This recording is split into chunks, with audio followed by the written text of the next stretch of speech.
Pierre Billard vous présente l'anthologie du mystère.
Allô, oui. Oui, monsieur le procureur. Oui, je note. Albert Charlieu, huilerie et savonnerie phocéenne. Oui, j'en ai déjà entendu parler. Une grosse maison de Marseille. Ah, pardon, une très grosse. Non, ne prenez pas la peine, je chercherai le numéro dans l'annuaire. Oui, c'est entendu. Entendu, je vais envoyer l'inspecteur Guérin. Comment? Que j'y aille moi-même? Mais... Ah, vous avez promis. Bien, monsieur le procureur, je tâcherai de faire de mon mieux.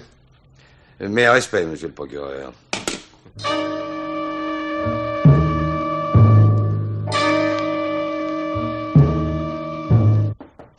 Entrez.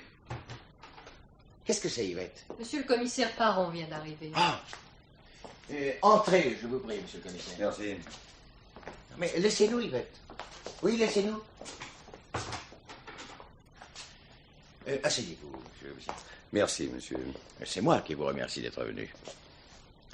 Vous savez de quoi il s'agit? Oui, vaguement. Des sommes d'argent qui disparaissent, je crois. Oui, qui disparaissent de ce bureau, monsieur le commissaire. Ah. De ce tiroir. Plus précisément. Il y a toujours là 200, 300 ou 400 000 francs, anciens francs, bien sûr, suivant les circonstances. Depuis 3 semaines, je me suis aperçu qu'on me vole. Un jour 10 000, un autre 20 000. Avant-hier, il en manquait 25. Depuis 3 semaines seulement. Il y a 3 semaines que je m'en suis rendu compte. Mais cela dure peut-être depuis des mois, des années. Et vous soupçonnez quelqu'un? Si j'avais un soupçon, j'aurais pas besoin de conseils. J'aurais agi moi-même. La répétition des vols semble indiquer que le voleur est un familier de ce bureau. Ça peut restreindre le champ des investigations. Oui, c'est aussi mon avis. D'autant plus que, vous l'avez remarqué, pour accéder jusqu'ici, il faut obligatoirement traverser la pièce où se tiennent Yvette, la dactylo, enfin, vous venez le voir, et Dinan, mon secrétaire. Ce petit jeune homme a l'air effacé que j'ai aperçu tout à l'heure. Oui, lui-même. Pendant les heures de travail, il y a toujours l'un de nous 3, ici ou dans la pièce voisine. Et en dehors des heures de travail? Le personnel est parti, hormis la femme de ménage qui nettoie les bureaux. En résumé, Yvette la dactylo, Dinan votre secrétaire et la femme de ménage sont en principe les 3 seules personnes qui, sans se faire remarquer, peuvent entrer et sortir par cette porte. Les seuls, en principe. Ouais. Et par cette deuxième porte... entrez donc, monsieur, entrez donc, vous entendrez beaucoup mieux. Mais, mon oncle, que faites-vous là? J'écoute à la porte, mon gars. À vrai dire, je n'entendais pas grand-chose. Excusez mon oncle, monsieur le commissaire, oui, c'est un original. Oui, mais dis que je suis gâteux, puisque tu y es. Non, vous déformez mes paroles. Oui, les paroles s'envolent. Vous voulez savoir pourquoi j'écoute aux portes, monsieur le commissaire? Je suppose que ce que nous disons vous intéresse? Eh oui, je suis curieux, moi. Tout m'intéresse. Tout ce qui se passe dans cette maison m'intéresse. On ne me dit jamais rien du tout. Non, je vous en prie, mon oncle, je vous en prie. Remontez à l'appartement. Non, vous voyez bien que je suis en conversation avec monsieur le commissaire Parent. S'adresser à la police pour quelques malheureux billets de 1000. Oh, misère. Tu tentes ton pauvre père. Laissez mon père tranquille. Ah, lui, au moins, il lavait son linge sale en famille. Non, la famille n'est pas encore... Non, s'il vous plaît, mon oncle, laissez. Eh non, Je vous en prie. mais Dieu, tu me mets à la porte. Mais il n'est pas question de ça. Comment? Moi, à la porte? Attention, Albert, hein. Tu sais ce que je t'ai dit, hein. non. Je le ferai. Je le ferai. Mais nous en reparlerons. Allez, montez vos épaules. Là. Enfin, le voilà parti. Oh, je suis navré, monsieur le commissaire. Mon oncle a 82 ans et il n'a plus tout à fait sa tête. Nous l'avons accueilli. Il faut beaucoup de patience avec les vieillards. Une cigarette? Non, merci. Je préfère une des miennes. En somme, l'escalier que j'ai vu conduit à votre appartement. Madame Charlieu est au courant des vols? Je suis veuf. Oh, pardon. Non, mais il n'y a pas de mal. J'ai perdu ma femme depuis 15 ans. Je vis avec ma fille et mon gendre. Ou plutôt, ils vivent avec moi. Des domestiques? Une vieille bonne, Anna. Insoupçonnable. C'est pratiquement elle qui a élevé ma fille. D'ailleurs, il est hors de question de suspecter les membres de ma famille. Vous voulez du feu? Ah oui, merci, je veux bien. Bon, si vous excluez les membres de votre famille, nous revenons aux 3 suspects primitifs. La dactylo, le secrétaire et la femme de ménage. Tout ce que je peux faire, c'est les convoquer et les cuisiner sérieusement. Pas question de cela non plus. Si vous n'obtenez pas de résultat, je ne tiens pas à ce que tout le personnel apprenne que je suis assez naïf pour me faire voler dans mon propre bureau. Dans ce cas, je ne vois pas ce que vous attendez de moi. Un conseil. Vous devez avoir l'habitude de ces sortes de choses. Un conseil? J'en ai un, dicté par le plus élémentaire bon sens. Fermez votre tiroir à clé. Oui, c'est idiot. Pardon? Non, je veux dire que ça ne résout pas le problème. Et puis, de toute façon, je veux être en confiance chez moi. Ça aussi, c'est une attitude dictée par le plus élémentaire bon sens. À qui avez-vous parlé de ces vols? À ma famille, uniquement. De sorte que vos employés ignorent que vous vous en êtes aperçu.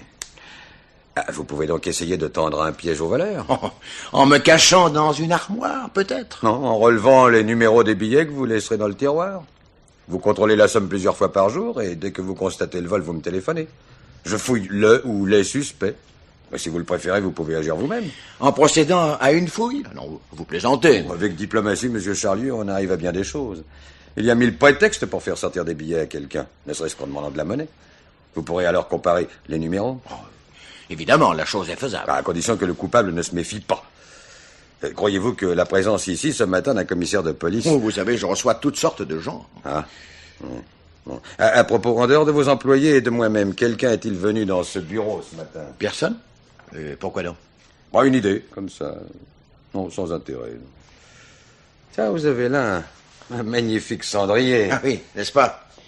Il me vient de mon père. De l'argent massif, joliment ciselé. Vu de près, on se rend compte de la finesse. Oh, quel maladroit je fais. Mais non. Toutes les cendres sur votre moquette, ça, je suis navré. Non, laissez donc ça. Quel maladroit. Là, le plus gros des dégâts est réparé. Ce n'est pas grave. Permettez? Je vous en prie. Allô? Oui, un instant, j'ai du monde. Monsieur le commissaire, je vous demanderais bien d'attendre, mais ça risque d'être long. Non, ne vous dérangez pas pour moi. D'ailleurs, je m'en vais. Pardon, je vous accompagne. Non, ne prenez pas la peine, je connais le chemin. Au revoir, monsieur Charlieu. Au revoir. Et merci d'être venu. Il n'y a pas de quoi. Encore toutes mes excuses pour le cendrier.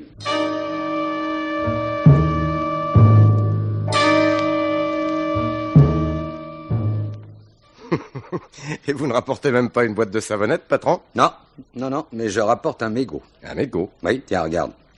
Un mégot de gitane maculé de rouge à lèvres. Je l'ai subtilisé en faisant tomber le cendrier. Ah oui, et qu'est-ce qu'il a à voir avec les vols? Apparemment rien du tout. Cependant, le cendrier ayant été vidé hier soir par la femme de ménage, ce mégot prouve que ce matin, Charlieu a reçu une visite féminine. Je pense que ça ne lui est pas contre-indiqué par le corps médical. D'accord. Mais pourquoi m'a-t-il déclaré n'avoir reçu aucune visite en dehors de ses employés? Or, il n'est pas le type de directeur avec lequel une dactylo prendrait la liberté de fumer, surtout dans le bureau directorial. À moins que ce soit une dactylo intime, vous voyez ce que je veux dire? Oui, pas besoin de me faire un dessin. Mais d'autre part, l'atmosphère est curieuse là-bas. Si tu avais vu l'oncle, quel phénomène! Ils se mangeraient tous le nez dans cette famille que ça ne m'étonnerait pas. Et le mégot de gitane, qu'est-ce que j'en fais? Mets-le de côté. Il servira peut-être si Charlieu insiste pour que je découvre le voleur. Les visites féminines, très intimes, ça coûte cher parfois. Hein? À ton tour, tu vois ce que je veux dire. Je n'ai pas besoin de dessin non plus. Mais si Charlieu s'aperçoit que c'est sa visiteuse intime qui pioche dans la caisse, je doute fort qu'il vous fasse signe à ce moment-là. Bon, qui vivra verra. Et je t'assure que si je ne l'en vois plus, il ne me manquera pas. Oh, mais alors là, pas du tout.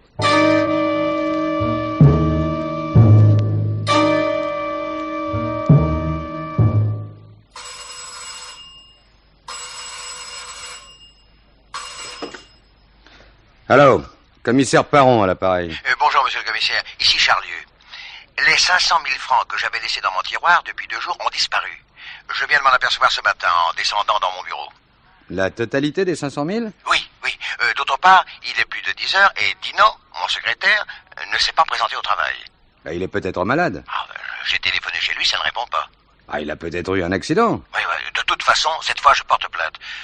Pouvez-vous vous occuper de l'affaire? Je viens vous voir. Très bien.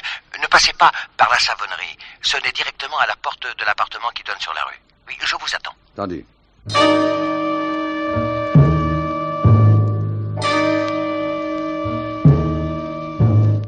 Hier après-midi, monsieur le commissaire, à 5 heures, l'argent était encore dans le tiroir, intact. Je me suis absenté pour un rendez-vous et ce matin, plus rien. Plus de Dinan non plus. À tout hasard, j'ai fait faire une enquête dans les hôpitaux. S'il a eu un accident... Oh, ce serait une coïncidence énorme. Non, ça crève les yeux. Dinan a pris la fuite avec des 500 000 francs. Ben, je vais en un, sottise. Non, mon oncle, vous n'allez pas recommencer. Je dis que tu racontes des bêtises. Dinan n'est pas le voleur. Les faits sont là. Je me fiche pas mal de tes faits. J'accuse Dinan parce que tu ne peux pas le sentir. Mais... D'abord, monsieur le commissaire, vous n'avez plus rien à faire ici. Monsieur le On commissaire. ne porte pas plainte. Mais je vous demande pardon, mais Dinan est l'employé de monsieur Charlieu, pas le vôtre, monsieur. Le mien aussi.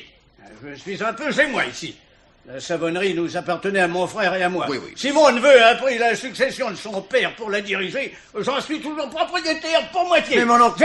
J'ai dans mon mot à dire. Bien, dites-le, je vous en prie. C'est tout dit. On ne porte pas plainte. Non, vous êtes ridicule. Ridicule? Fais attention, Albert, hein? Je le ferai, je le ferai. Enfin, monsieur, mais qu'est-ce que vous ferez? Vous, monsieur le commissaire, je préfère vous ignorer, hein? Bonsoir. Et voilà. Voilà ce qu'il faut supporter à longueur de journée. Mais ne m'aviez-vous pas dit que vous l'aviez recueilli?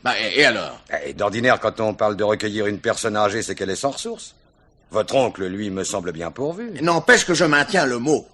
Sans mon père, d'abord, puis sans moi, il aurait sombré dans la débine. C'est mon père, et mon père seul, qui a fait fructifier la savonnerie. Mon oncle, lui, s'est toujours contenté d'empocher et de dilapider les bénéfices en menant une vie de bâton de chaise. Il ne s'est jamais, vous m'entendez, jamais intéressé une seule fois à la marche de l'entreprise. Et c'est maintenant qu'il voudrait se mêler de... Mais pourquoi s'acharne-t-il à défendre Dinan? Une lubie de vieillard, l'attachement au passé. Non, voyez-vous, la mère de Dinan était déjà employée ici du temps de mon père. Son fils l'a remplacée quand elle a pris sa retraite. Mais votre oncle vous a reproché de ne pas aimer ce garçon. Non, on ne peut pas aimer un mauvais employé. Alors pourquoi le gardiez-vous? Mais encore à cause de mon oncle, oui, il l'imposait. Il me faut, hélas, tenir compte des caprices d'un copropriétaire dont l'agressivité ne vous a pas échappé. Mais à défaut du fils, on peut toucher la mère. Oh, mais elle est décédée l'année dernière. Et Dinan vivait avec elle depuis toujours. Il ne s'était pas marié. Alors, je me demande si cette mort ne l'a pas déséquilibré. Effectivement, s'il est le voleur... Non, pour moi, l'affaire est jugée. D'ailleurs, si vous l'arrêtez, avant qu'il n'ait eu le temps de se débarrasser de la somme, comme vous me l'aviez conseillé, j'avais relevé les numéros des billets. Oui. En voici la liste. Bon, elle pourra en effet nous être utile. Je disais donc que s'il est le voleur, Dinan a fait preuve d'un déséquilibre évident. Se mettre dans une situation pareille pour 500 000 francs... Car enfin, sa fuite le dénonce. Il a peut-être perdu la tête en apprenant votre intervention. Je ne sais par qui, d'ailleurs. Par votre oncle, peut-être. Papa! Oh, papa! Oui. Oh, pardon, je te croyais seule. Ma fille, Georgette. Madame. Oh, je m'excuse de vous déranger. Oui. Notre oncle ne se sent pas bien. Comédie. Oh, il n'est vraiment pas bien, papa. Je crains une nouvelle crise. Eh bien, donne-lui ses gouttes. Si on appelait le docteur mais non, il veut faire l'intéressant. Oh, je t'assure, non, papa. Non, ça suffit, mon petit, laisse-nous. Mais pourtant, le médecin... j'ai dit laisse-nous, non, je parle français, non, je t'en prie. Je croyais que... Au revoir, monsieur le commissaire. Au revoir, madame. Au revoir. Ah, si on les écoutait, le médecin serait toujours collé ici. De quelle affection souffre Parce que votre je suis oncle? malade, moi. Si mon oncle avait travaillé au lieu de se ruiner la santé... Non, mais de quelle affection souffre-t-il? Consulté qu'une seule souffre-t-il? fois, moi, monsieur. Et encore parce que ma fille a insisté. Non, mais une s'il seule vous fois. plaît, s'il vous plaît, de quelle affection souffre votre Oui, oncle? quelle affection qu'elle avait. Ah, oh, mon oncle. Oui. Oui, oh, le cœur. Oui. Comme tous les grands malades, il joue avec sa maladie. Vous permettez? Je vous en prie. Allô? Allô? Ah oui, oui, oui, il est là. Je vous le passe. C'est pour vous, monsieur le commissaire. Ah, pardon, de merci. la part de l'inspecteur Guérin. Merci. Allô? Oui, c'est moi. Ah? Ah bon? Tu y vas? Oui, le principal est de vérifier son identité avant tout. Tu dis sur la route de Rognac à l'étang de Berre. Bon, ben je te rejoins dès que possible. Le Dinan est arrêté? On n'arrête pas un mort, monsieur Charlieu. Un mort? On a retrouvé son corps sur la voie ferrée du côté de Rognac. Ah. Oui. On ne sait pas encore s'il s'agit d'un accident, d'un suicide ou d'un crime.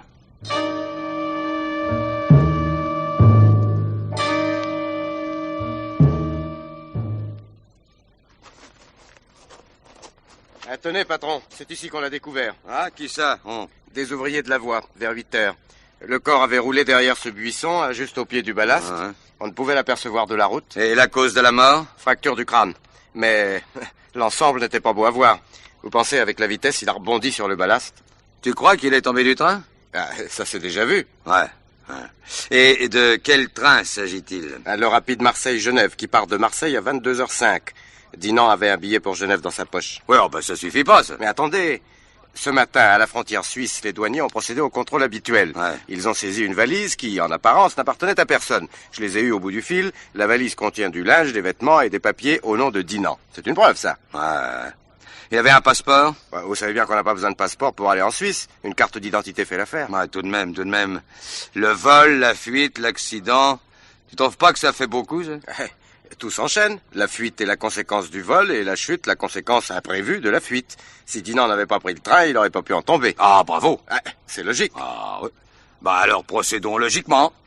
Tu vas commencer par comparer les numéros des billets avec ceux de la liste de Charlieu. De quel billet? Bah, des billets volés, tiens. Des 500 000 francs que Dinan avait sur lui.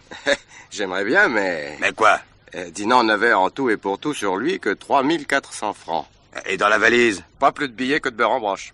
Et t'as attendu jusqu'à maintenant pour me dire ça? Bah, Mais en fin de compte, qu'est-ce qu'on a trouvé sur Dinan? le billet pour Genève, et puis son portefeuille avec sa carte d'identité, différentes bricoles dans les poches, cigarettes, briquets, mouchoirs, trousseaux de clés.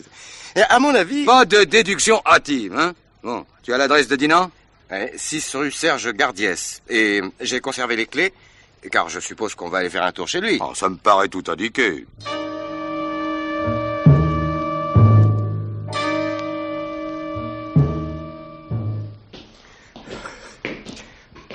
Ah, si seulement l'immeuble avait une concierge, on aurait pu avoir des tuyaux sur Dinan. Oui, ben, contentons-nous. Tes indications de la boîte aux lettres. C'était bien troisième gauche. Oui, troisième gauche. Bon, ben, tiens, c'est là.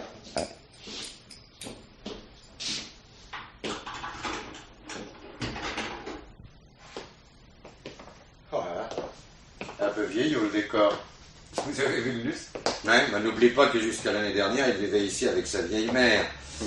Voyons voir par là. Voilà. Voici une chambre qui respire le départ précipité. Tiroir ouvert, armoire en désordre. Ah, quel fouillis. Si vous voulez qu'on inspecte tout ça. Non, plus tard. Continuons le tour du propriétaire. La cuisine, aussi vieillot que tout le reste. Et la vaisselle devait pas être son fort. Tiens, tu mets de côté le verre, là. Là, celui qui porte des traces de rouge à lèvres. Ben, viens, où es-tu? Dans la salle à manger. Oh, tiens, tu enverras ce verre au labo. Une femme est venue ici. Et elle est encore là. Qu'est-ce que tu racontes? Regardez. Oh, la pauvre fille. Ah, ça, quand je l'ai vue là par terre, ça m'a flanqué un coup. Pas besoin d'être médecin pour faire le diagnostic. Elle est morte étranglée. C'était tout de même un beau salaud, ce Dinan. Et pourquoi l'a-t-il tué? Ben, nous allons peut-être l'apprendre. Tiens, ramasse le sac à main, là-bas, au pied du divan.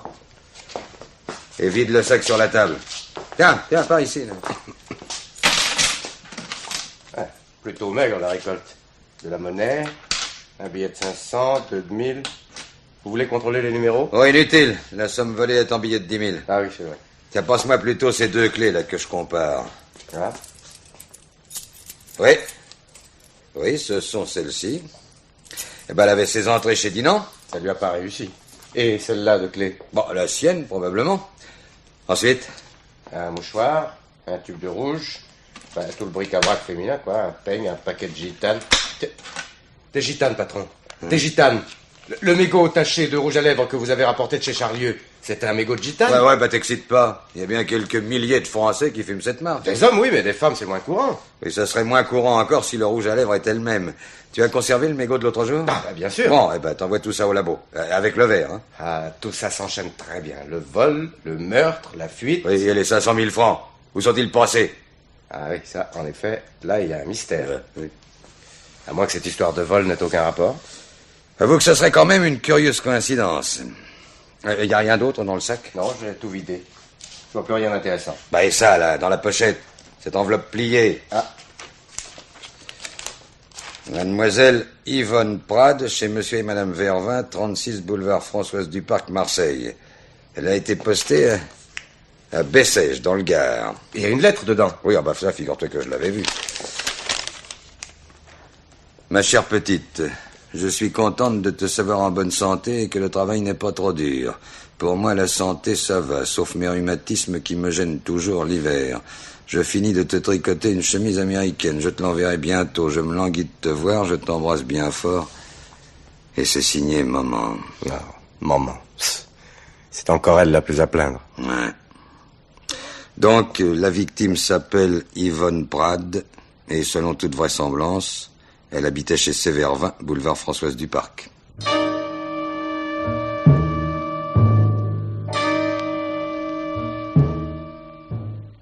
Madame Vervin, s'il vous plaît. C'est moi, monsieur. Je suis le commissaire Paron de la Sûreté nationale. Ah, très bien.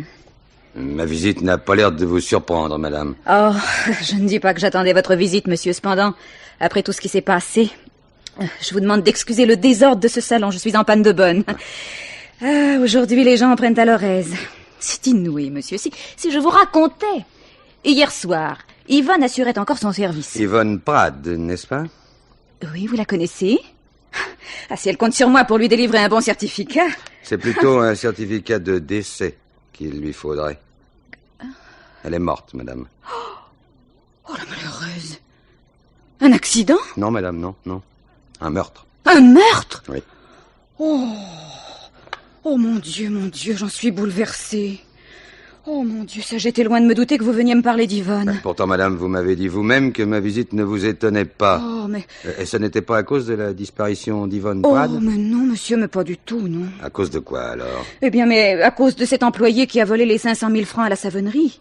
Oh, monsieur, il n'y a plus de morale. Non, mais pardon, madame, pardon. Éclairez ma lanterne, je vous prie. Qu'y a-t-il de commun entre vous et Albert Charlieu, le propriétaire de la savonnerie? Ah, mais vous ne savez donc pas. Ah, mon fils Patrick est le gendre d'Albert Charlieu. Patrick a épousé Georgette Charlieu l'année dernière. Une bonne petite, un peu trop effacée à mon goût, mais charmante et pleine de bonne volonté. Depuis que je l'ai prise en main... Oui, je l'ai entrevue ce matin. Le jeune couple habite chez monsieur Charlieu, n'est-ce pas? Oh, monsieur, j'aurais bien aimé garder mon fils ici, mais... Que voulez-vous? Il est des circonstances où une mère doit savoir faire des concessions. Avant-hier, mon mari me disait encore... Monsieur Vervin, votre mari n'est pas ici en ce moment. Ah non. Il a couru chez Charlieu dès que Georgette nous a téléphoné la nouvelle. La nouvelle. Je veux parler du vol et de la mort du voleur. Ah, oui. Oh mon Dieu, mais j'y pense. Le meurtre d'Yvonne aurait-il un rapport avec... Très étroit, madame, très étroit. Yvonne Prade a été étranglée chez Dinan, le présumé voleur, et vraisemblablement par lui. À quelle heure vous a-t-elle quitté hier soir? Attendez, elle achève son service à 8h30, mais vous savez, il y a toujours quelque chose à finir. Elle est partie à 9h. Oui, à 9h. Elle couche dans une chambre au 5e. De sorte qu'elle peut entrer et sortir en toute liberté. Oh, elle avait 22 ans, elle était majeure. Ouais. Et y a-t-il longtemps qu'elle était à votre service? 6 mois à peu près, oui. C'est Charlieu qui nous l'avait recommandé. Ah, une recommandation d'Albert Charlieu, ça vaut un certificat de bonne conduite. Pourrais-je voir sa chambre? Oh, Vous n'y trouverez rien d'anormal. J'y suis déjà montée ce matin quand je n'ai pas vu descendre Yvonne. Enfin, si vous y tenez, la clé est dans le buffet de la cuisine, je vais la chercher. Non, ne vous donnez pas cette peine, je crois que celle-là suffira. Elle était dans le sac à main d'Yvonne Prade. Ah, mais en effet, je la reconnais. Eh bien, je vais vous accompagner, c'est au 5e, il n'y a pas d'ascenseur. Merci, madame.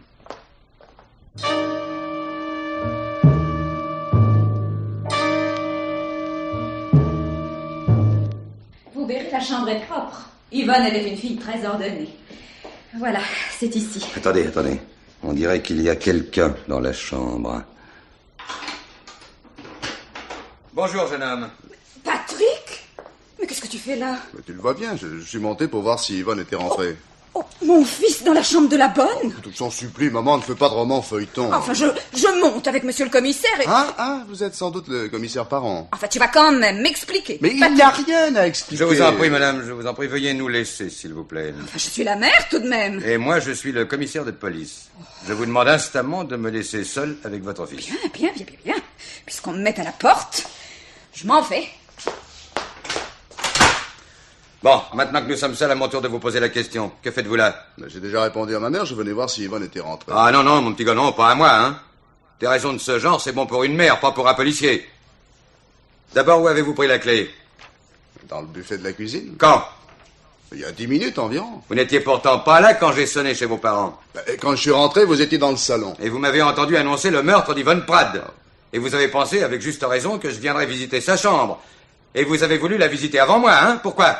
Une envie comme ça de jouer au détective. Oui, quel âge avez-vous? 25 ans. Et moi j'en ai 50.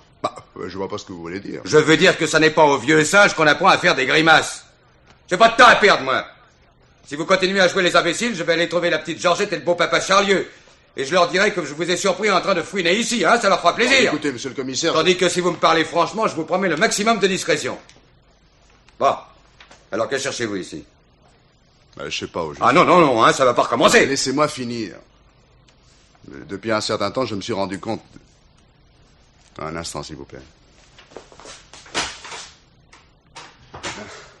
Non, je voulais m'assurer que ma mère était bien descendue. C'est votre mère que vous craignez? Non, pas pour moi. Pour mon père. Enfin, bref, je me suis rendu compte que lui et Yvonne... c'était une belle fille. Et pas farouche. Ouais, ce sont des choses qui arrivent. Oui, alors j'ai pensé que s'il y avait un objet, enfin... quelque chose de compromettant, il valait mieux que ce soit moi qui le trouve. Et vous avez trouvé? Rien du tout. J'ai pas eu le temps de bien fouiller. Bon, nous continuerons ensemble tout à l'heure.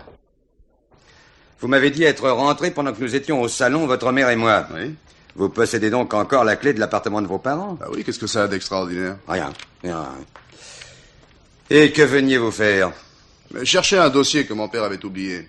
Et mon père est agent de publicité, je travaille avec lui. Vous ne travaillez pas ici? Oui, nous avons un bureau sur la Canebière. Ouais. Monsieur le commissaire, je vous présente mes salutations. Je suis Étienne Vervin. Enchanté. Enchanté, monsieur. Cette histoire est abracadabrante, mais que voulez-vous? Nous n'y pouvons rien. Patrick, ta mère vient de me dire... ton attitude est incompréhensible. Mais maman dramatise tout, tu le sais bien. Oui, ça c'est vrai. Voyez-vous, monsieur le commissaire, ma femme est une hypersensible. Oui, mais il n'y a pas là de quoi fouetter un chat. En apprenant le meurtre d'Yvonne Prade, votre fils a eu la curiosité de jeter un coup d'œil dans la chambre de la victime. Ouais. Comme vous auriez pu le faire vous-même. Oh, moi, j'ai d'autres soucis en tête. Des soucis. Et de quel ordre? Le travail, cher monsieur. Nous préparons une campagne publicitaire pour les produits de la savonnerie. C'est harassant. Harassant et passionnant à la fois. Oui, je vois déjà l'affiche, une pin-up en bikini, il n'y a plus que ça qui tire l'œil maintenant. Hein. Une savonnette dans une main, le slogan dans l'autre, lavez-vous bien, lavez-vous mieux. Mais tout ça n'intéresse pas monsieur le commissaire, papa. Dans un certain sens, si. Justement, à cause de cette campagne publicitaire, vous deviez être en relation avec Dinan? Nous nous rencontrions, en effet, souvent.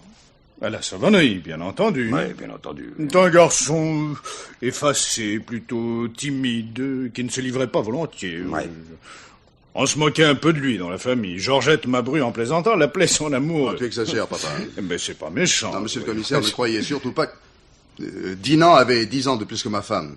Sa mère était une vieille employée de la savonnerie. Et il y venait souvent. Il a vu grandir Georgette. Oui. Il avait pour elle un attachement... comment je dirais... Fraternel. Oui. Voilà, vous avez dit le mot fraternel. Ouais, Fraternel. Oui, surtout ne parlez pas de ça à Charlieu. Hein. Avec le caractère qu'il a, celui-là. Ah, c'est qu'il n'a pas l'air commode. Hein. À qui le dites-vous? Quand je l'ai quitté tout à l'heure, il était furieux. Elle a pensé que les journaux allaient s'emparer de l'affaire. C'est pourtant de la publicité, ça, cher monsieur. Hein? Ah, mais une peur du scandale. Une peur maladive.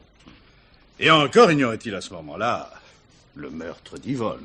Oui, à propos, Madame Vervin m'a dit que c'est lui qui vous l'avait recommandé. Comment l'avait-il connu? Bon, m'en demandez trop. Tu sais ça, toi, Patrick? Non, je me suis pas intéressé à la chose. Je pourrais lui demander. Non, merci, mais je vous quitte pour aller chez lui. Je le lui demanderai moi-même.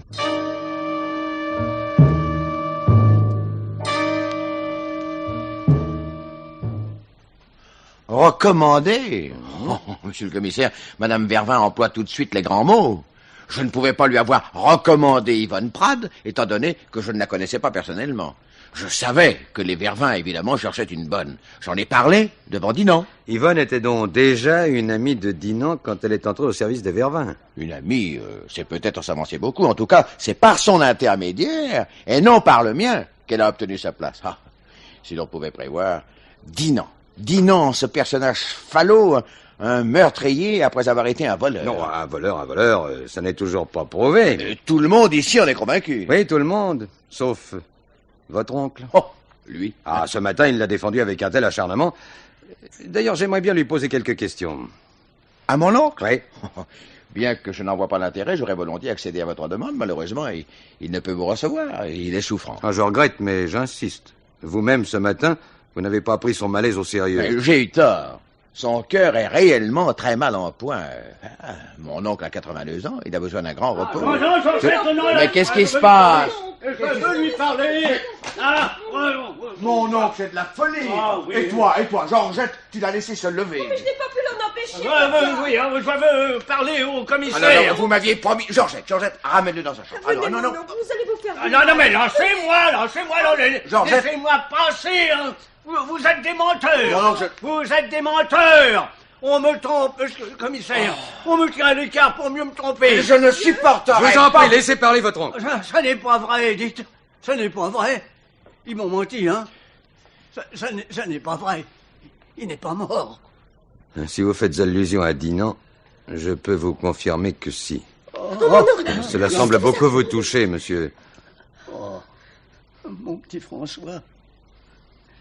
C'était, monsieur le commissaire, c'était mon fils. Je n'ai pas pu le reconnaître. Sa mère était mariée. Et puis, ils étaient tous là autour de moi. Les charlieux. Mais mon oncle, Tais-toi. Non, tais-toi. Je me suis tué pendant 30 ans. Il faut que ça sorte. Pendant 30 ans, on m'a endormi avec de belles paroles. L'honneur du nom. Un charlieu ne fait pas un bâtard à une de ses employés. Oh, l'honneur du nom, des foutaises.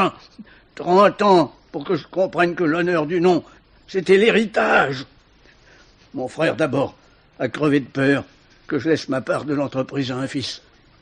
Maintenant, c'est mon neveu. Oui. Toi aussi. Vous aviez l'intention de faire de Dinant votre héritier? C'était décidé.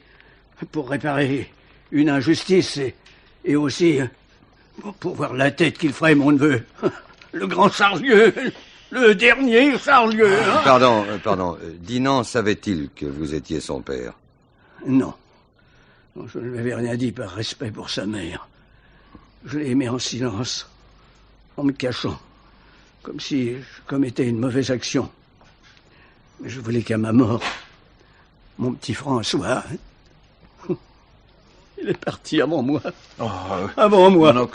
Mon petit François. Mais dans quel état vous vous mettez? Oh, ne me touche pas, toi, hein. Mon oncle, il faut vous reposer. Je vais vous conduire. Toi, venez. Toi, ma petite Georgette. Venez, mon oncle. Toi, tu es bonne. Oui, accompagne-le, Georgette. Aide-moi, oui. Oh, c'est mon cœur. Aide-moi. Venez par ici, appuyez-vous sur moi, doucement, là. Venez. Venez tout doucement. Tout doucement. Attends.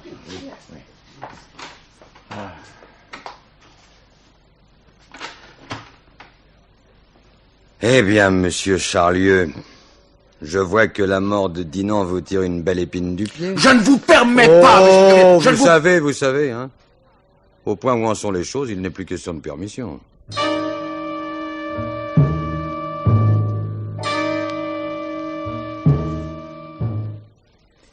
Alfred Machu, ouvrier agricole, demeurant à Escamps-Olive.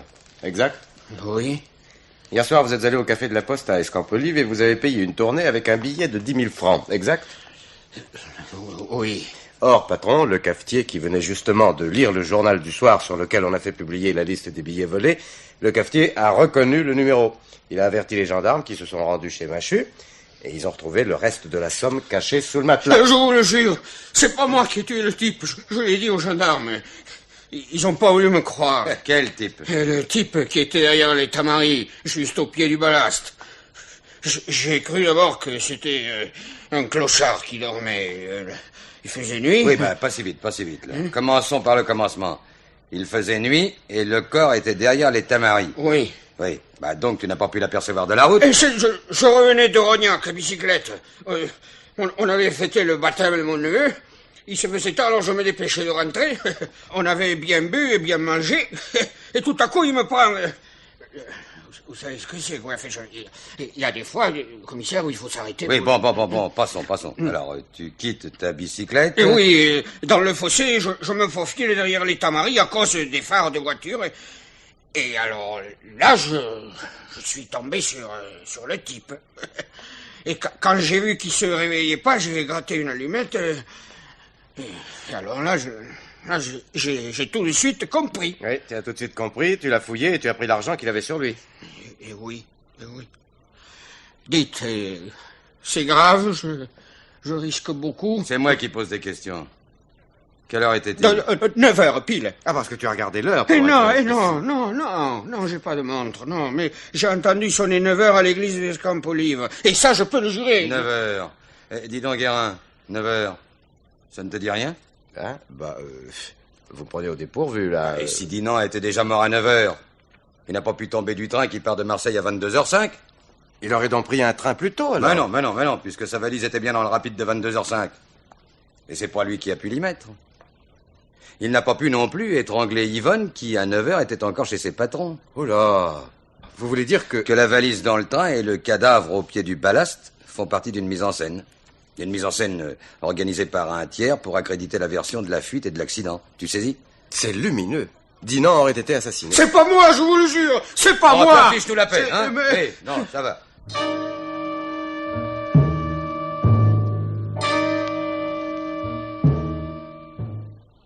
Bonjour, mademoiselle Yvette. Bonjour, monsieur le commissaire. Je vais vous annoncer à monsieur Charlieu. Non, pas tout de suite. C'est vous que je viens voir. Moi? Je ne sais rien. Je travaillais avec Dinan. Mais en dehors du travail, je ne le fréquentais pas. Non, il ne s'agit pas de ça. Avant-hier, le soir du vol, monsieur Charlieu est sorti à 5 heures, m'a-t-il dit. Il avait un rendez-vous à 6 heures, hein? En effet. Vous êtes donc resté seul ici avec Dinan.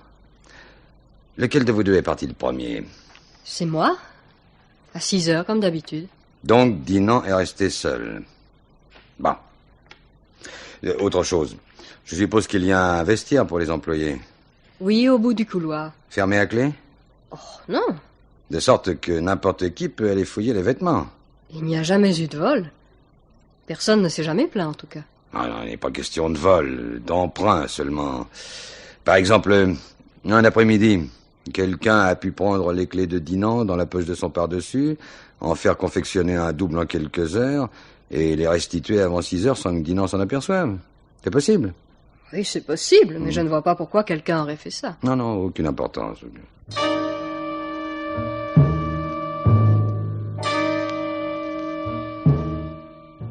Vous savez que j'avais raison. Le labo a comparé les rouges à lèvres. Celui du mégot est le même que celui d'Yvonne Prade. La même marque de cigarette, le même rouge. Le même aussi qui a laissé des traces sur le verre? Ah là non, c'en est un autre. Le labo a même pu en identifier la marque, tandis que le premier, celui d'Yvonne, s'achète un peu partout, l'autre est beaucoup moins courant.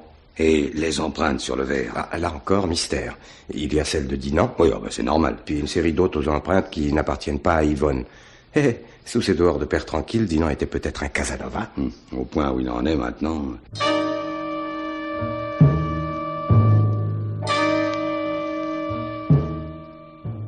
Voyez-vous, monsieur Charlieu, je n'enquête plus sur un vol, mais sur un double meurtre. J'ai pris la peine de vous expliquer pourquoi. Prenez donc à votre tour la peine de m'expliquer pourquoi Yvonne Prade est venue ici le matin de ma première visite. Mais est-ce que je sais, moi? Madame Vervin l'a sans doute envoyé faire une commission à ma fille. Quand je dis ici, je veux parler de votre bureau. Et vous ne l'avez pas reçue comme une simple domestique puisqu'elle a fumé une cigarette. Alors? Ce sont des histoires de famille qui n'intéressent personne. Ah, je vous demande bien pardon, mais vos histoires de famille m'intéressent beaucoup, au contraire. Si vous refusez de répondre, je communique le renseignement à la presse. Du chantage? Non, monsieur. De l'information. Cependant, si vous acceptez de vous confier à moi, je vous donne ma parole que cela restera entre nous. J'ai votre parole. Dans la mesure où je ne serai pas obligé d'utiliser vos révélations pour faire éclater la vérité. Bon, je vous écoute. Oui. Pour la compréhension de ce qui va suivre, il faut d'abord que vous sachiez que je n'approuvais pas le mariage de ma fille avec Patrick Vervin. Or, elle était majeure et elle menaçait de passer outre. Oui, mais ceci est une autre histoire. Si je me suis d'abord opposé à ce mariage, c'est parce que, disons le mot, les Vervin ne me paraissaient pas très recommandables. Qu'entendez-vous par pas très recommandable? Je mets Patrick à part. Il est jeune, il est à la remorque de son père. Le père, lui, est ce qu'en langage trivial on appelle, passez-moi le mot, oui, un margoulin. Ah. Il est toujours en train de monter des affaires dont le moins qu'on puisse dire est qu'elles ne sont pas orthodoxes. Et bref, quand Patrick a épousé Georgette, j'ai avancé plusieurs millions au père pour éviter que n'éclate un scandale. En ce moment, il s'intéresse à la publicité. À celle de vos produits, en particulier. Oh, une façon détournée de m'extorquer une fois de plus de l'argent, car je suis persuadé que ce projet ne verra jamais le jour. Vous comprenez qu'avec des alliés de cette espèce, je veuille éviter le pire. Et pour éviter le pire, il faut être renseigné. Et Yvonne Prade était votre agent de renseignement? Si vous voulez, oui, si vous voulez. Au début, je la payais raisonnablement. Elle doublait ses gages. Peu à peu, ses exigences se sont accrues. Elle devenait arrogante, pour ne pas dire insolente. Oui, la dernière fois, elle s'est même permis de fumer une cigarette en posant des conditions aussi exorbitantes que je l'ai congédiée. Purement et simplement. C'est-à-dire? Je lui ai signifié que je n'avais plus besoin de ses services. Vous n'avez pas craint qu'elle se venge en mettant Vervin au courant? Elle aurait perdu sa place. Elle en avait besoin pour vivre. Ce qu'elle faisait n'était pas beau à voir. Ce que vous faisiez non plus, monsieur Charlieu.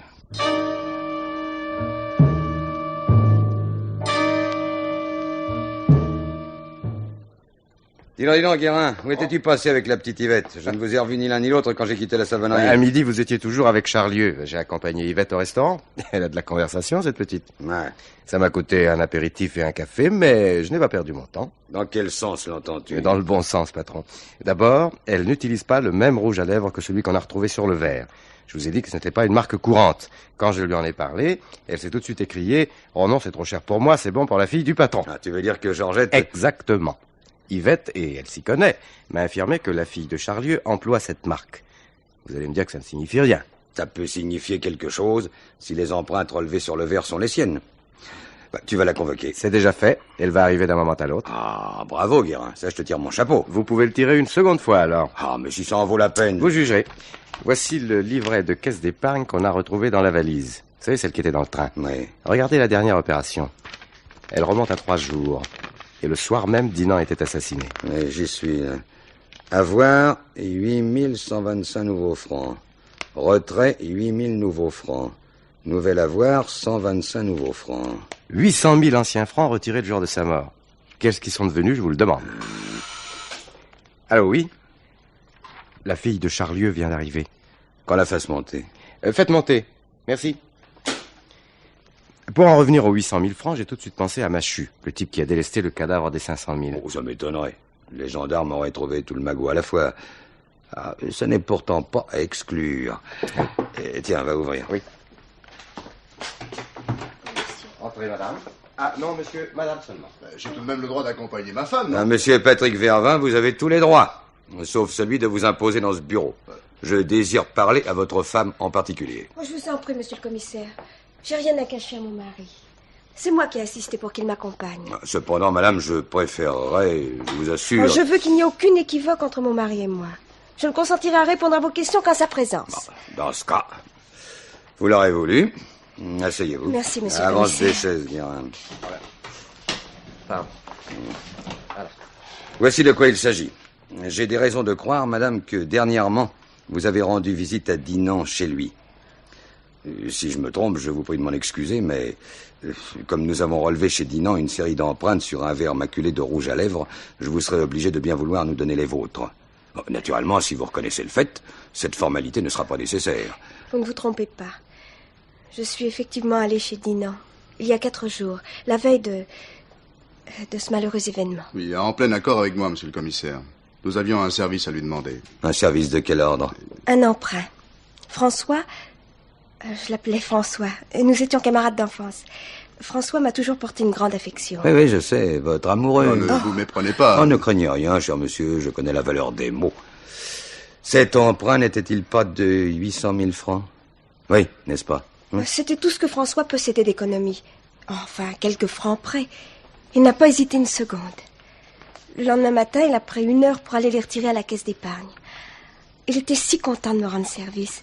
Il n'a pas voulu que je lui signe de reçu. C'était un chic type, oui. Oh, oui. Oui, un chic type. Et pourquoi faire cet argent? Je pourrais vous répondre que cela ne concerne pas l'enquête. Je t'en supplie, Patrick. Nous sommes venus ici pour dire la vérité. Mon père avait besoin de cette somme pour une échéance difficile. Georgette n'osait pas taper son père qui était assez monté contre le mien. Nous avons pensé à Dinan. C'était une affaire de quelques jours. Et maintenant qu'il est mort, c'est une affaire d'éternité. Dites tout de suite que nous l'avons tué pour 800 000 francs. Oh, personne n'a jamais insinué une chose pareille. D'autant plus qu'il vous était facile de récupérer cette somme peu à peu. 10 ou 20 000 francs, les uns après les autres, sans que ça se remarque. Je ne comprends pas. Oh, faites un effort. Papa Charlieu est dur à la détente. Vous avez un continuel besoin d'argent. Il y en a toujours dans le tiroir du bureau. Et au bureau, on y accède facilement par l'escalier intérieur. Rien ne vous autorise. Oh, allons, ça restera entre nous. Hein. Votre épouse vous l'a dit, vous êtes ici pour avouer la vérité. Toute la vérité. Ce n'est pas Patrick qui prenait l'argent dans le bureau de mon père. C'est moi. À la bonne heure. Pour mon père, 10 ou 20 000 francs de plus ou de moins. Mais pour les 500 000, ah non, ça c'est pas moi. Je n'aurais pas été assez bête pour prendre une aussi grosse somme d'un seul coup. Ah, ça je vous crois sans peine.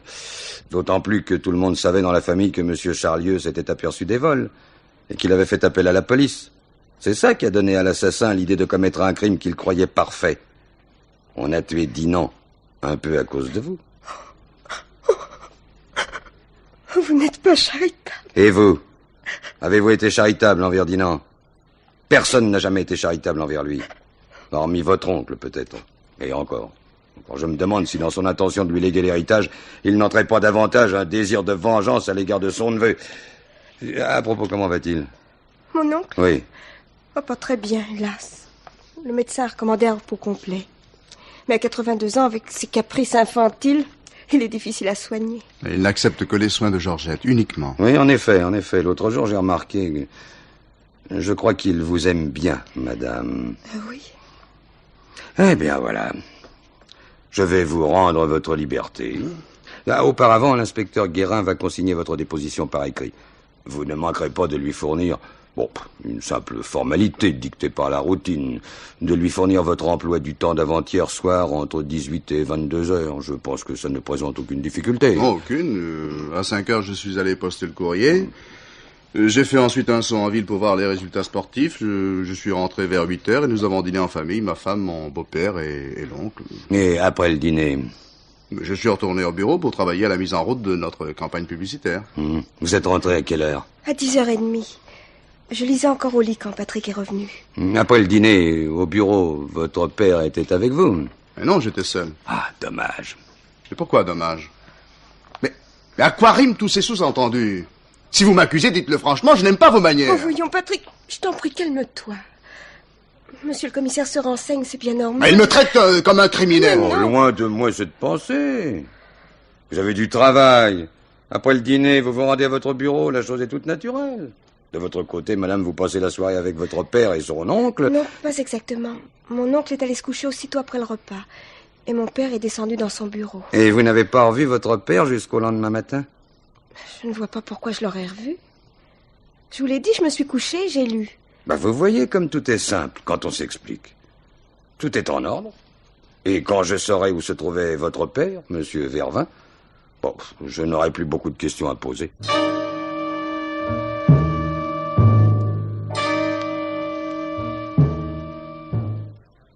Je voudrais bien croire, monsieur Vervin, que vous étiez à votre bureau après le dîner. Malheureusement, votre fils m'a affirmé qu'il s'y trouvait seul. Ouais. Évidemment, hein. Dans ce cas, ça ne colle plus. Ah non, ça ne colle plus du tout. En tout cas, j'ai dîné avec ma femme, ça, elle pourra le confirmer. Oui, mais après. Après, il va falloir vous dire la vérité. Ah, ça, je le crains. Oh, c'est beaucoup plus simple que vous ne le croyez. Seulement... Enfin, j'ai dit à ma femme que j'allais au bureau pour avoir ma soirée libre. Ah. Vous savez ce que c'est, hein? Yvonne ne vous suffisait plus? Ah, mais vous êtes au courant. Mais c'est tout de même terrible, la police, hein? On croit être à l'abri d'une indiscrétion, et puis... puisque vous savez, j'irai pas par 4 chemins. Après le repas, je suis monté dans la chambre d'Yvonne. Avant elle? Oui, elle n'en finissait pas de faire la vaisselle. Ma femme était toujours sur son dos. Je n'avais même pas pu prévenir Yvonne que je monterais la voir. Je l'ai attendue. Longtemps.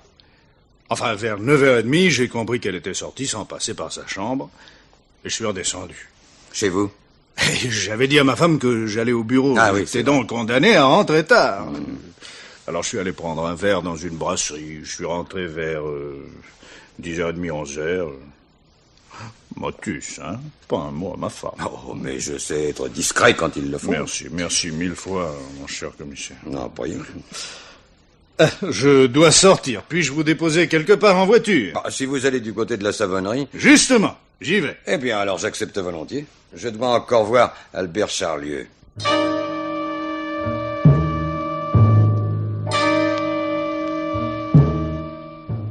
Monsieur Charlieu, votre fille m'a déclaré que vous étiez descendu dans votre bureau aussitôt après le repas du soir. Mais c'est exact. Or, vous ne vous êtes aperçu du vol des 500 000 francs que le lendemain matin. Quoi d'étonnant? Je n'étais pas continuellement en train de compter. Je n'ai pas ouvert ce tiroir avant le lendemain. Voilà tout.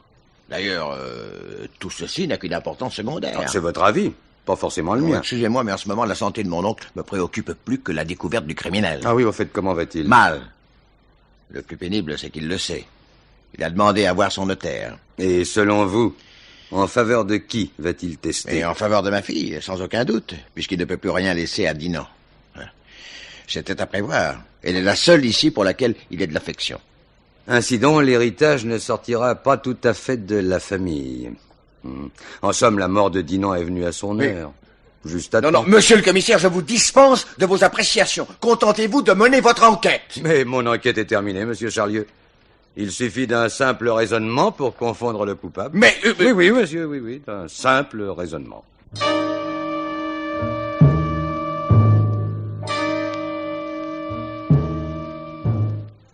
D'un simple raisonnement, Guérin. Tu vas voir, c'est facile. Que vous dites? D'abord, ça n'est pas un crime de femme. Assommer Dinan, le mutiler, transporter le cadavre, étrangler ensuite Yvonne... je n'insiste pas. Ah, donc l'assassin est un homme? Oui, merci.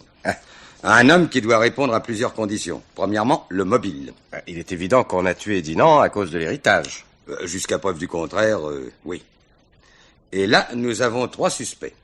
Albert Charlieu, qui ne veut pas que l'héritage sorte de la famille. Patrick, qui sait, comme tous les autres, que l'oncle fera de Georgette sa légataire universelle. Et pour la même raison, le père de Patrick. Jusque-là, je vous suis. Le père Vervin sait que si Georgette hérite, ce sera en fait son fils qui touchera les bénéfices, et toute la famille Vervin en profitera. Donc les 3 hommes ont un mobile. Vous pouvez continuer. Passons aux autres conditions. L'assassin doit être un familier de la Savonnerie. Les 3 hommes le sont.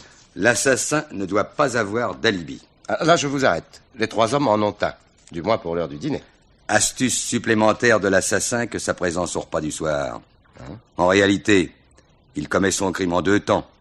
Sous un prétexte quelconque. Une question de travail s'il s'agit de Charlieu, par exemple. Ou bien sous le prétexte de lui rembourser les 800 000 francs s'il s'agit des 2 autres. L'assassin a fixé rendez-vous à Dinan après le travail. Il le fait monter dans sa voiture. Ben, chacun des 3 hommes a sa voiture. La voiture sort rapidement de Marseille par l'autoroute. Il fait nuit. On s'écarte dans un chemin isolé. Assommer Dinan, le mutiler, etc. ne nécessite que quelques minutes. Quelques minutes encore pour regagner la route nationale et déposer le cadavre au pied du ballast. Tu l'as remarqué? Et si tu ne l'as pas remarqué, je te le dis. L'endroit où a été trouvé le corps n'est pas à plus de 25 km du centre de Marseille. Ouais. L'assassin a donc largement le temps de revenir à la table familiale pour 8 heures. Ouh là là, se mettre à table après ça, il manquait pas d'estomac, si on peut dire. Ah, je n'irai pas jusqu'à jurer qu'il a eu beaucoup d'appétit. Et quoi qu'il en soit, c'est seulement après le dîner qu'il se rend à l'appartement de Dinan. Objection levée, les 3 hommes n'ont pas d'alibi. Mais ça ne résout pas le problème. Attends un moment. Monsieur Charlieu, s'il vous plaît. Monsieur le commissaire, je suis un citoyen respectueux des lois. C'est pourquoi j'ai répondu à votre convocation. Mais je vous prierai d'être bref. Mais telle est mon intention, monsieur. Je ne vais vous poser qu'une seule question. Saviez-vous que votre fille avait emprunté 800 000 francs à Dinan? Quoi? Ma fille? À Dinan? Oh, monsieur le commissaire, c'est une absurdité. C'est la vérité. Insensé. Ma fille? Ah, quelle honte. Ah, croyez bien que j'ignorais. J'en suis convaincu, mais je voulais vous l'entendre dire. Je suis persuadé que vous n'auriez jamais admis cela, et c'est pourquoi votre fille vous l'a soigneusement caché. Or, l'assassin, lui, devait nécessairement savoir que Dinan avait vidé son livret de caisse d'épargne. Sinon, la mise en scène n'aurait pas tenu debout. Pour avoir dérobé 500 000 francs, un voleur ne prend pas la fuite en laissant derrière lui 800 000 francs d'économie. Et qui connaissait ce détail? Patrick et son père. Comment? Ils seraient donc complices? Mon gendre aurait... 1 minute, s'il vous plaît. Entrez, messieurs. Patrick! Patrick, vous allez m'expliquer. Qu'est-ce que c'est que cette histoire de 800 000 francs empruntés à Dinan? Mon fils n'a pas de compte à vous rendre. Mais vous, monsieur Étienne Vervin, vous en aurez à rendre à la justice. Car c'est vous qui avez tué Dinan pour voir l'héritage échoir à votre bru. Pour qu'en fait votre fils en bénéficie. C'est-à-dire vous-même, par contre-coup. Oh, enfin, c'est du délire. Appelez oui. ça comme vous voudrez. Votre fils et vous étiez le seul coupable possible. Or, si Patrick avait été coupable ou seulement complice, il n'aurait pas commis l'imprudence de se laisser surprendre le lendemain matin dans la chambre d'Yvonne. La récupération d'un objet compromettant, s'il en existait un, se serait faite sans risque dans le courant de la nuit. Votre fils éliminé, il ne reste que vous. Je proteste. J'exige qu'on me laisse voir mon avocat. Tous les accusés, monsieur Vervin, ont droit à un avocat. Le vôtre ira vous voir dans votre cellule. Passe-lui les menottes, Guérin. Avec plaisir, patron. Oh, faites attention, ça pourrait vous coûter Oh, cher. je vous en prie, vos menaces ne m'impressionnent pas. Au point où en sont les choses, le mieux que vous ayez à faire, c'est de vous mettre à table. Je vous écoute.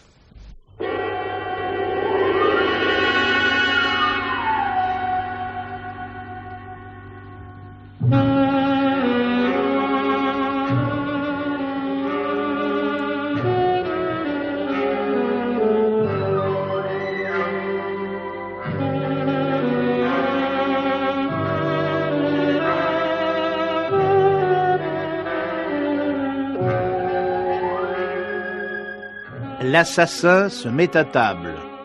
Ce film radiophonique de Louis C. Thomas avait pour interprètes Pierre Leproux, Pierre Marteville, Louis Arbessier, Paul Villet, Lisette Lemaire, Gaëtan Jor, Ginette Franck, Jean-Marie Ferté, André Var et Dominique Page.